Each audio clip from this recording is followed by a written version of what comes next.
तो आज की इस वीडियो में आप ये जानने वाले हैं कि वट सावित्री व्रत की संपूर्ण पूजा विधि, जैसे कि वट वृक्ष की पूजा हमें किस प्रकार से करनी चाहिए, कौन सी चीजें कौन सी वस्तुएं किस प्रकार से अर्पित करनी चाहिए और वट वृक्ष की पूजा में किन बातों का विशेष रूप से ध्यान रखना चाहिए और पति की लंबी आयु के लिए, उनके अच्छे स्वास्थ्य के लिए और जीवन में सफलता की प्राप्ति के लिए कौन सी वस्तुएं विशेष रूप से आज हमें जरूर अर्पित करनी चाहिए। ये संपूर्ण जानकारी आपको आज की इस वीडियो में प्राप्त होगी। तो सबसे पहले वट सावित्री व्रत की पूजा विधि के बारे में जान लेते हैं। हमें वट वृक्ष की पूजा कैसे करनी चाहिए। वट सावित्री व्रत के दिन प्रातःकाल जल्दी उठकर स्नान आदि से निवृत्त होकर साफ स्वस्थ वस्त्र धारण कर लीजिए। इस दिन नए वस्त्र धारण किए जाते हैं। अगर आपके पास नए कपड़े नहीं हैं तो आप पहले पहने हुए कपड़े भी पहन सकते हैं, लेकिन इस बात का ध्यान रखें कि वो कपड़े आपने पीरियड्स के समय ना पहने हो, शुद्ध कपड़े होने चाहिए। आज व्रत में आपको अपनी शादी की चुनरी को अवश्य ओढ़ना चाहिए। अगर आज वट सावित्री व्रत के दिन परिक्रमा करते समय, पूजा करते समय उस लाल चुनरी को ओढ़कर परिक्रमा की जाती है तो माना जाता है कि अखंड सौभाग्य की प्राप्ति होती है। और शास्त्रों के अनुसार आज के दिन 16 श्रृंगार करके अखंड सौभाग्य के लिए कामना की जाती है। तो 16 श्रृंगार कर लीजिए। मतलब एक सुहागिन महिला के जो 16 श्रृंगार होते हैं, सभी वो श्रृंगार करके वट वृक्ष की पूजा करनी चाहिए। पैरों में महावा जरूर लगाना चाहिए, हाथों में मेहंदी लगानी चाहिए। आज के दिन पीला सिंदूर लगाया जाता है। बहुत से लोग नाक से लेकर पूरी मांग भरते हैं, मतलब लंबी मांग भरी जाती है और इस प्रकार से सौभाग्यवती महिलाएं वट वृक्ष की पूजा करती है। तो अगर आपके घर के आसपास कहीं भी वट वृक्ष है तो आप वहां जाकर पूजा कर सकते हैं, और अगर वट वृक्ष उपलब्ध ना हो घर के आसपास तो आप ऐसे में घर पर ही पूजा कर सकते हैं। घर में आप वट वृक्ष की टहनी मंगा कर रख लीजिए। एक दिन पहले ही आप टहनी मंगा लीजिए, मतलब आज के दिन टहनी नहीं तोड़नी चाहिए। तो आप एक दिन पहले ही टहनी मंगा लीजिए और अपने घर के गमले में लगाकर आप उसकी पूजा कर सकते हैं। या फिर आप चाहे तो वट वृक्ष का एक छोटा सा पौधा मंगाकर आप अपने घर के गमले में लगाकर उसकी भी विधि विधान से पूजा कर सकते हैं। अब जानते हैं वट वृक्ष की पूजा कैसे करनी चाहिए, पूजा विधि क्या है। सबसे पहले वट वृक्ष के पास जाकर वट वृक्ष को प्रणाम करना चाहिए, क्योंकि वट वृक्ष में ब्रह्मा, विष्णु, महेश इन तीनों देवताओं का वास माना गया है। तो इन सभी देवताओं का मन में ध्यान करते हुए वट वृक्ष को प्रणाम कीजिए। सावित्री और सत्यवान का मन में ध्यान करते हुए उन्हें प्रणाम कीजिए। यम देवता को भी प्रणाम कीजिए और इसके बाद आपकी पूजा प्रारंभ हो जाती है। तो सबसे पहले आपको जल अर्पित करना चाहिए। उसके बाद वट वृक्ष की जड़ में एपन अर्पित करें। एपन चावल को पीसकर इसमें हल्दी मिलाकर एक घोल तैयार किया जाता है, जिसे एपन बोला जाता है। आज की पूजा के लिए ये जरूरी सामग्री होती है, तो आप इसे जरूर तैयार कर लें। तो वट वृक्ष की जड़ में सबसे पहले जल अर्पित करें। उसके बाद अपने हाथों में एपन लगाकर और 5 जगह पर वट वृक्ष की जड़ में अर्पित कीजिए। और इसके बाद जहां आपने एपन लगाया है वहां आपको सिंदूर लगाना है और वट वृक्ष की जड़ में लाल या पीला वस्त्र अर्पित करना है। तो छोटा सा लाल या पीला वस्त्र आप अपने घर से लेकर जाएं और आपके पास जो एपन है उसे वट वृक्ष की जड़ में लगाकर उसके ऊपर ये वस्त्र लगा दीजिए। और वस्त्र अर्पित करने के बाद आप एक दीपक प्रज्वलित कर दीजिए। दीपक आप मिट्टी का भी ले सकते हैं या आटे का बनाकर भी दीपक लेकर जा सकते हैं। दीपक आप शुद्ध घी का भी प्रज्वलित कर सकते हैं, आप चाहें तो तिल तेल का भी प्रज्वलित कर सकते हैं। वट वृक्ष की जड़ में आपको एक दीपक प्रज्वलित करना है। उसके बाद आप धूप दीप प्रज्वलित कीजिए, पुष्प प्रज्वलित कीजिए, फल या मिठाई जो भी आपके पास उपलब्ध हो उसका भोग अर्पित कीजिए। बहुत से लोग इस दिन गुलगुले बनाते हैं। आटे, चीनी या गुड़ से मिलाकर गुलगुले बनाए जाते हैं। भोग स्वरूप में इसे वट वृक्ष की जड़ में अर्पित किया जाता है। आपके यहाँ जो भी परंपरा है उसके अनुसार आप भोग बनाकर वट वृक्ष की जड़ में अर्पित कर सकते हैं। इसके अलावा जो भी ऋतु फल होते हैं आप उनका भोग भी अर्पित कर सकते हैं। काले चने भोग स्वरूप में वट वृक्ष में अर्पित करना चाहिए।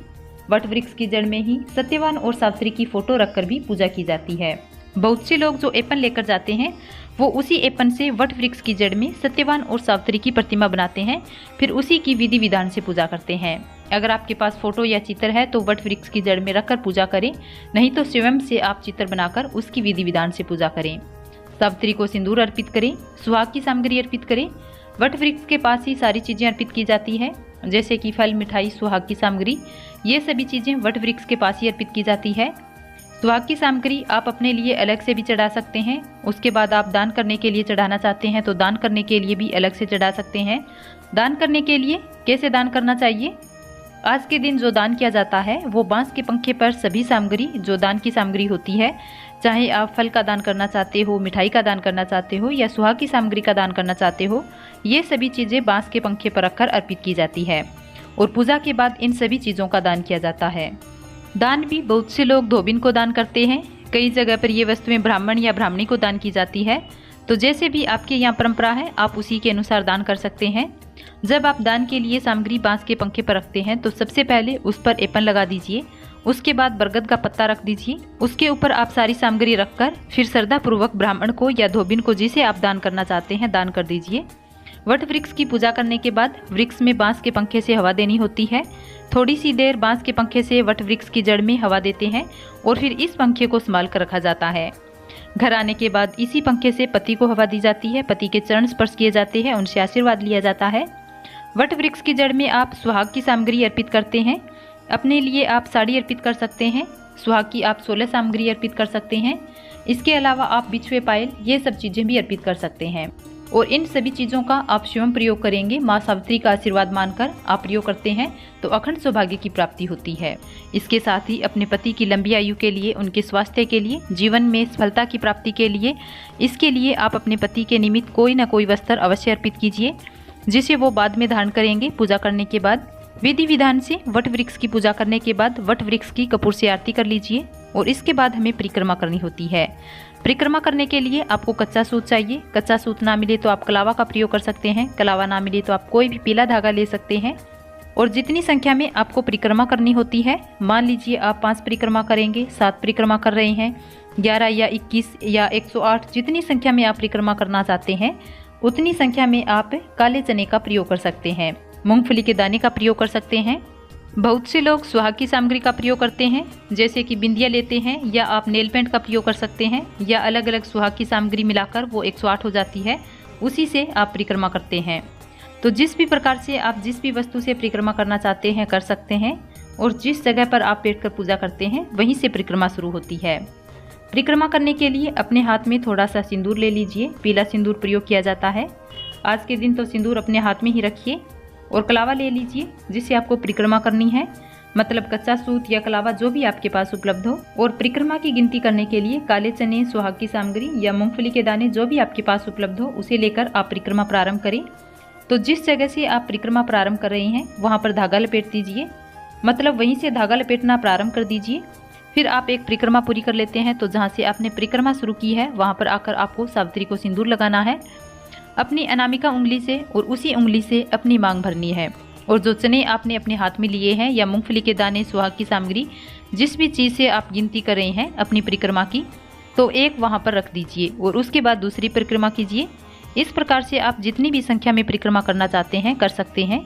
और जब आपकी परिक्रमा पूर्ण हो जाती है तब एक बात का ध्यान रखिए कि जो भी धागा आप लपेट रहे हैं, चाहे वो कलावा हो या कच्चा सूत हो, उस धागे को तोड़ना नहीं होता है। जहाँ पर अन्य धागे लगे होते हैं वहीं पर इन धागों को फंसा दीजिए, लेकिन तोड़कर घर नहीं लाना है।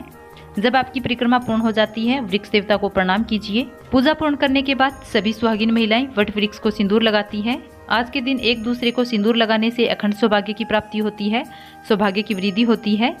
इसके बाद वट वृक्ष को प्रणाम कर अपने घर को आ जाएं। तो आज की दी गई जानकारी पसंद आए तो सनातन धर्म चैनल को सब्सक्राइब करें, वीडियो को लाइक और शेयर करें। धन्यवाद।